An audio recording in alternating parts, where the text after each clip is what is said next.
Hey, John, how are you? Good. How's it going?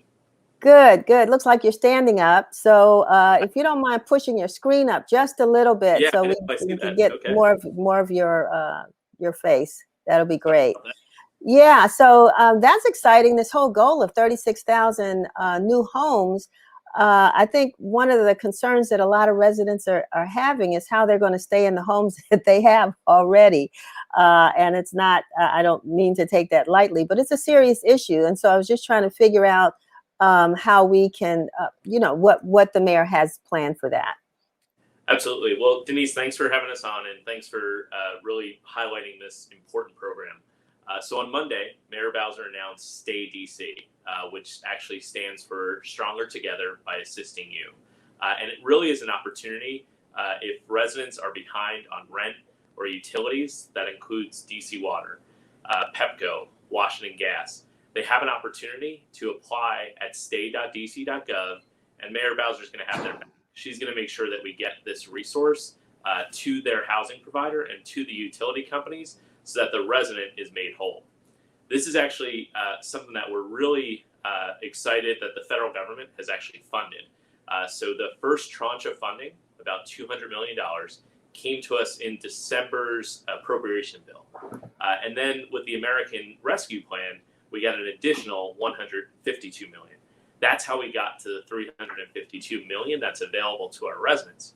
But Denise, one thing that is of great concern to us is that if we don't have that first tranche of $200 million obligated by the end of September, we don't get the rest of the funding. Wow. So we need residents to apply, tell us what they need, and that's really why we called it what we did. Mayor Bowser wanted to make folks know that they shouldn't hesitate to ask for help. If they need help, come forward because it actually makes us stronger. We want our families to stay in DC. You know, one of the questions, because I actually know individuals, and that's why I'm happy about this program, who are facing eviction. The courts have proceeded against them. They have eviction notices in their hands, and I thought, there was a moratorium on that.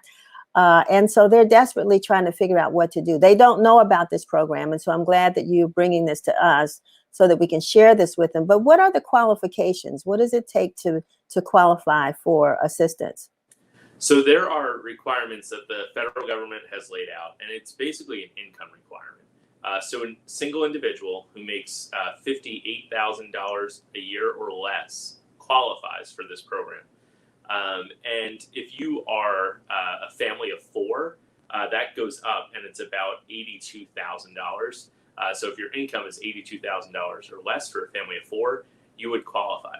There's also a qualification for folks who maybe have made more than that in the past, but because of the pandemic have been impacted with a loss of income or even have lost their job, they would qualify too. And so what we want folks to do is go to stay.dc.gov, start the application, because that will allow us to understand the need. And then we have folks who are going to stand by to make sure we look at those applications quickly and really understand who's eligible and get the eligible folks assistance. But for those who aren't eligible, it actually help us in a way really think about other programming that we might need. But right now, we've got a deadline. We've got to get this resource obligated by September. So we need our residents to step forward now and go to stay.dc.gov. And is there anything, John, you can tell us that would make a person ineligible besides the income Well, it's not. requirement? Yeah, no, definitely. It's a really good question. And the thing we want folks to do is really come forward and tell us what they need. So we actually can pay their rent for 12 months of past due rent. So imagine that. If we're standing here in April of 2021. If you've got rent that's back due back to April of 2020 and following through to today, we can actually cover that rent, but you have to apply. We have to know about it. And so the application, I'll be clear, does require that you provide some information like your lease, like your utility bills or the account numbers for your utility bills. But that's in order so that we could pay those bills for you. What's really exciting about this program, too, is that it's not just about 12 months of back rent. We could actually even help you with 3 months of forward rent.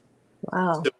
So this is why we're so excited, and we really need residents to step up. And we'll work as hard as we can to review all the applications, determine eligibility.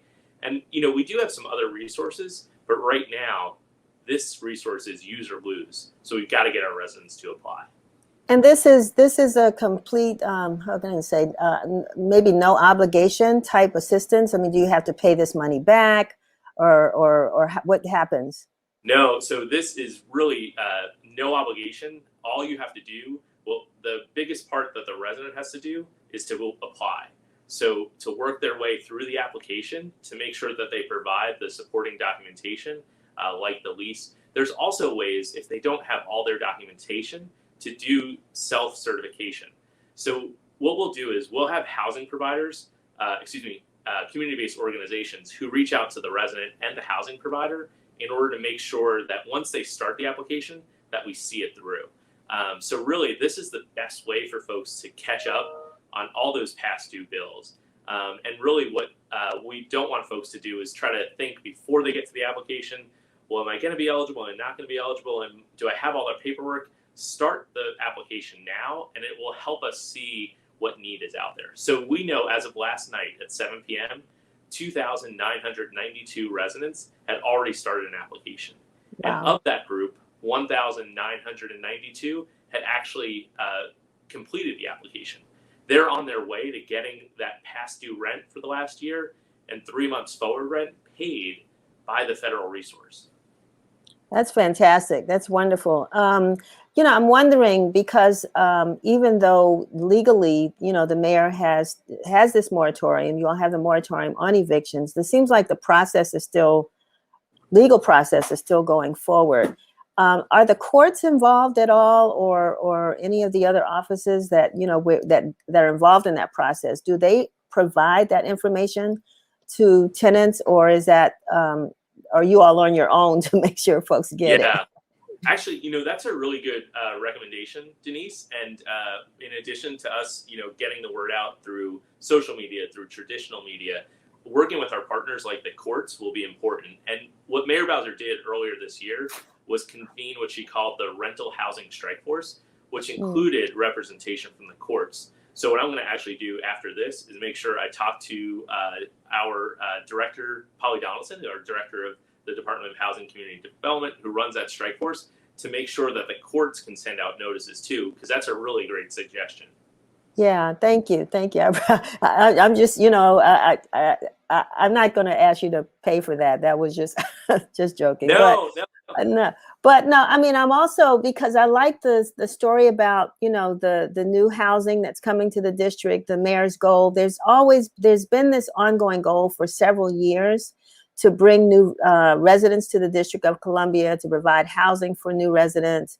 We're still losing quite a few, but how is that going? I mean, is it netting out? Is it balancing out? Are we bringing in as many new residents as we may be losing? So what I'd say about Mayor Bowser's initiative, we call it 36,000 by 2025. So she wants us, like we said in the video, to create 36,000 new homes by 2025. She announced it in January of 2019. And the reason she did is because this isn't just about bringing in new residents, it's actually about housing affordability. So when there's more supply of housing, rents stabilize and could actually go down. So let me actually give you an example. Howard University did a study in 2020 and looked at the DC housing market between 2000 and 2018. We produced, in that period of about 18 years, we produced 40,000 new units of housing. In that time, if that housing wasn't created, rents would have been 5.8% higher. So we know that rent went up during that time, but if that housing production didn't happen, we know that rent would have been 5.8% higher.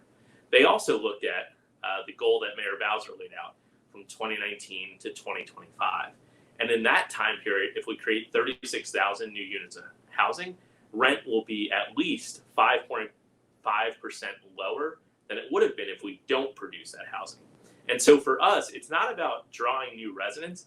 It's actually about making housing more affordable for the residents who live here today. So, but that's a lot. I mean, as I drive across the city, and I'm in Ward 8, but I come through Southeast, Southwest, South Capitol Street. I mean, there are buildings still going up everywhere. Lots of units going up all over the place, and I'm sure a lot of folks. I have conversations with people who are asking, who's moving into these places? Where are they coming from? And are they really affordable? So we don't see what you all see, and it's good that there's a program that is actually trying to stabilize rents, because it is very expensive to live in the District of Columbia. I think we all know that. Is this actually something that you think will stabilize the rental availability for all incomes? Yeah, and that's really the driver behind the initiative.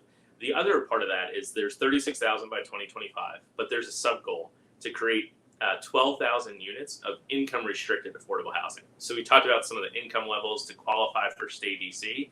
We also have income levels that you have to have in order to move into some of that 12,000, that new stock of 12,000 affordable units. So really, that is going to be a great way to keep our families here, to make sure that they can thrive here for years and years to come. Well, I appreciate the work that you all are doing for our 51st state as we move to Douglas Commonwealth. And before I let you go, can you just give us, our viewers, a little bit more of how to reach out for the Stay DC program? How do they get in touch? Absolutely. Well, first and foremost, thanks for having me. It is Emancipation Day. I've got to give a shout out to my colleague, Beverly Perry. Yes. Today at actually 4 p.m. on Channel 9, WUSA 9, there's actually a documentary about our work from Emancipation Day up to where we are. So it's called Becoming Douglas Commonwealth, and I hope folks will tune in to check that out today. But what we want folks to do, and you talked a little bit about evictions too, that moratorium actually lifts the federal moratorium at the end of June. And the local one goes a little bit further, but what we also see is court challenges to the eviction moratoriums themselves. So we want folks to apply right now. Go to stay.dc.gov. If you have questions and you want to ask us something before you actually start the application, all you have to do is call 1-833-4-STAY-DC. So that's 1-833-4-STAY-DC. And when you're ready to apply, stay.dc.gov. Wonderful. Okay. We're going to try to get that up on the screen. And John, thank you so much. And yes, happy Emancipation Day. I'm so glad that you brought that up. We will be talking about that a little bit later on. And, that's quite a story. So thank you again for joining us. Absolutely. Thank you for having me. All right.